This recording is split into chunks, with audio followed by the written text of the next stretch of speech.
Pensioners का इस सरकार ने बहुत बुरा हाल करके रखा है, इसलिए आज हमें सरकार उसने हमें डीए की किस्त अप्रैल से दी है, जबकि इसकी पीछे की 3 किस्तें इसने रख ली हैं। वो अपने बाप के लिए रखी हैं इसने। अपने 1-1 लाख रुपए एक रात में बढ़ा देते हैं, तो कोई अपोजिशन विरोध नहीं करते हैं। अपनी घरवाली को पेंशन लगा ली, अपने आप को पेंशन लगा ली, ये तो अरबोपति बन गए। इस सरकार को जब से आई है तब से आपदा है, पर हमारे लिए है, अपने लिए कोई आपदा नहीं है। जो परिवर्तन है ये उल्टा परिवर्तन है, जो पहले कभी नहीं हुआ वो आज हो रहा है।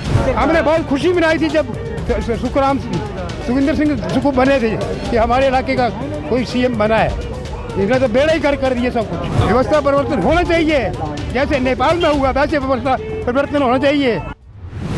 ये सरकार, हम इसे 80 साल मेरी उम्र है, 80 साल की उम्र में क्या धर्मशाला आ सकता हूँ? 7 बीमारियाँ मुझे लगी हुई हैं, पैसा खर्चने को नहीं है। अपने 1-1 लाख रुपए एक रात में बढ़ा देते हैं, तो कोई अपोजिशन विरोध नहीं करते हैं। अपनी घरवाली को पेंशन लगा ली, अपने आप को पेंशन लगा ली, ये तो अरबोपति बन गए 2-2 साल में अरबोपति। और हम गरीब लोग धक्के खा रहे हैं 80 साल में। इनको शर्म नहीं आती है कि सरकार को है? ये सरकार चलाने के काबिल ही नहीं है, नहीं चला सकते हैं, छोड़ दें ना, कोई और आएगा। सरकार आती रह जाती है, मगर ऐसी सरकार हमने नहीं देखी। हाँ जी, व्यवस्था परिवर्तन होना चाहिए, जैसे नेपाल में हुआ वैसे व्यवस्था परिवर्तन होना चाहिए, जैसे वहाँ हुआ। सुख की सरकार है। हाँ, सुख की सरकार है।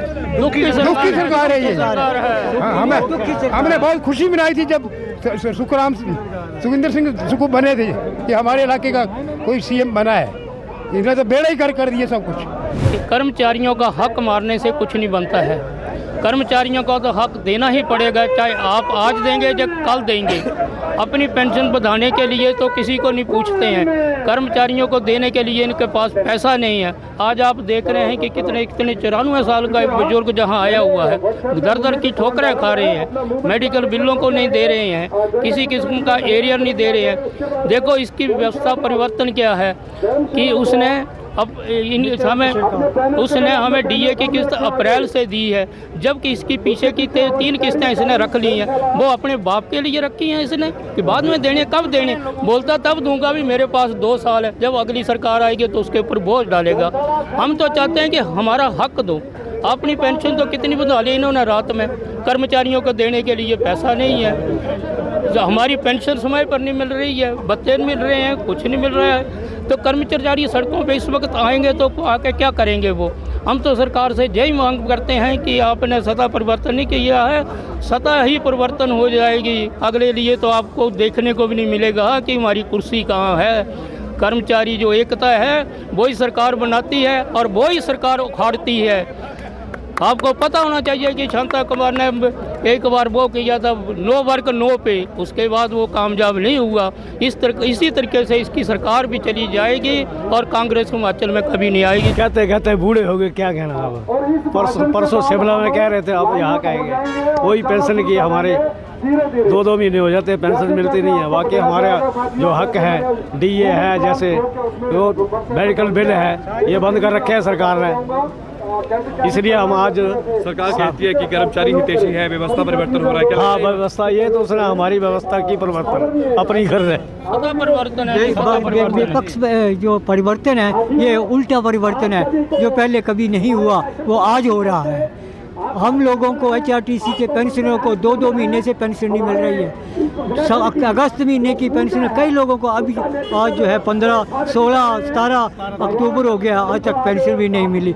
भेदभाव हो रहा है, कभी किसी को 65 साल वालों को दे देते हैं, कभी किसी को 70 वालों को देते हैं, कभी छोटे वालों को देते नहीं हैं। और हमारी जो देनदारियाँ 1-1 16 से आज तक जो लंबित है, रिवाइज पे स्केल का मेडिकल बिल्स है, रिवाइज गेसी है, और यहाँ तक कि हमारे कर्मचारी साथी 2024 से रिटायर हुए हैं, मार्च से, उनको अभी तक तो 1 पाई तक नहीं मिली, उनको पेंशन तक नहीं लगी। और हमारे मेडिकल बिल्स जो 2021 से लंबित है, वो उसकी भी भरपाई नहीं हुई है। तो इसलिए आज जो हम सभी कर्मचारी साथी इकट्ठे हुए इस मंच पे। बुजुर्ग साथी हमारे सड़कों पे आए हैं, मजबूर होना पड़ा है। अपने भत्ते, मैं आपको बताऊं कि देखा जाए तो हमारे मंत्रियों और नेताओं के 80 और 50 हज़ार का अंतर आया है अभी जो उन्होंने एनहांसमेंट की अपने भत्तों में। जबकि हमारे कर्मचारियों को, जैसे कि आपको बताया गया, अलग अलग टाइम पे रिटायर हुए हैं, वर्गों में बांट दिया गया है और कोई भी रिवीजन का कुछ भी नहीं दिया है। केवल 50,000 रुपया जो था पिछली सरकार ने दिया था, उसके बाद रिवीजन का कुछ भी किसी साथी को कुछ नहीं दिया गया है। ये कर्मचारियों के पेंशनर्स को बांट रही है। लेकिन आज आप संख्या को देख सकते हैं, हमारे हर जिला स्तर के ऊपर ऐसे ही धरना प्रदर्शन किया जा रहा है। ये सांकेतिक धरना है हमारा। अभी तो लड़ाई बहुत लंबी चलनी है। हमने प्रण कर लिया है कि ऐसी निकम्मी सरकार को हिमाचल प्रदेश के अंदर नहीं रहने देंगे। हम तभी सरकार को मानेंगे अगर हमारे जो हकूक़ पेंडिंग है, हमारे एरियज पेंडिंग है, सारी एक मुश्त भुगतान करती है सरकार।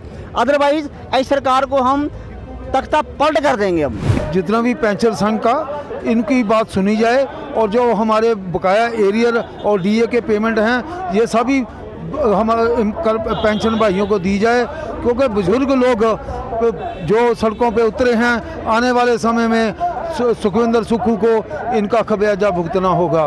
धन्यवाद। जय 1/1/16 से जो बकाया हमारा एरियर है उसका बकाया दिया जाए। हमारी मुख्य मांग है 2016 से लेकर 22 के बीच में जो पेंशनर हैं उनकी प्रति पेंशनर लगभग 20-30 लाख की देनदारियाँ लंबित पड़ी हैं, जिसे सरकार ने पिछले 5-6 वर्षों से 7-8% लगा के रखा हुआ है। तो हमारी सभी यही डीए का देखो, पहले कोरोना काल में जो डीए था वो सीज हुआ था, और कोरोना काल के बाद पिछले 3-4 साल से डीए लगभग 16% किस्तें जो है वो लंबित पड़ी है, और सरकार पेंशनरों को एक प्रकार से बांटने की कोशिश कर रही है। और आज आप देख रहे हैं कि जैसे कितने 18 संघ जो हैं ये एक ही बैनर तले आज सरकार के खिलाफ इकट्ठे हुए हैं। हमारी सरकार से अभी भी ये पुरजोर गुजारिश रहेगी कि पेंशनरों को कम ना आंकें और इनके जो लंबित लाभ हैं उन्हें शीघ्र से शीघ्र जारी करें। हमने सरकार में आई थी सुखविंदर सुक्खू जी की, तो हमें बहुत उम्मीद थी कि हमारी जो लंबित मांगें पड़ी हैं वो हमें जल्दी मिलेंगी, लेकिन ऐसा हो ना सका।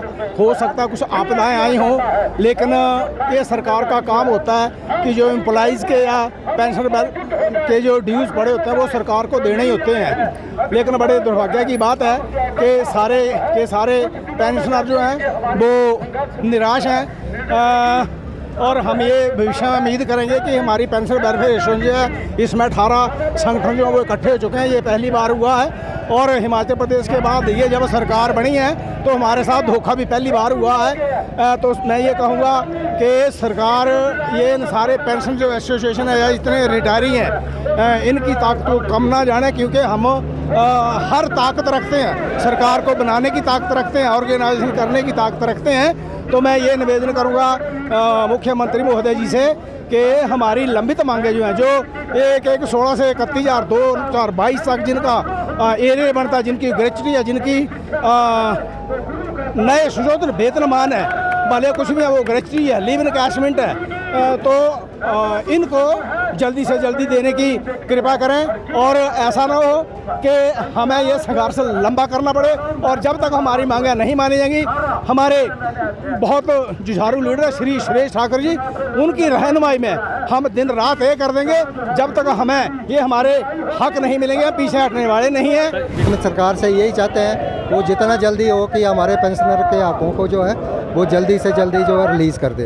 इसमें इस सरकार की भलाई है और हम सब की भी भलाई है। तो सरकार कहती है सरकार कर्मचारी हितैषी सरकार है, क्या लगता है कर्मचारी हितैषी है सरकार? 3 साल हो गया, आज तक तो नहीं लगा नहीं है कि ये कर्मचारी हितैषी है, क्योंकि अभी तक हमारा डीए भी जो है 16% हो चुका है, जबकि सेंटर वालों को 58% डीए मिल चुका है, लेकिन हिमाचल में अभी 42% पे ही है। और जो जितने भी हमारे एम्प्लॉयज़ और पेंशनर्स हैं, जो 16 से जो स्केल हमारा रिवाइज़ हुआ, उसके जितना भी एरियर है वो 50,000 किसी को मिला और किसी को नहीं मिला, तो वो भी आज तक पैसा जो सरकार के पास है।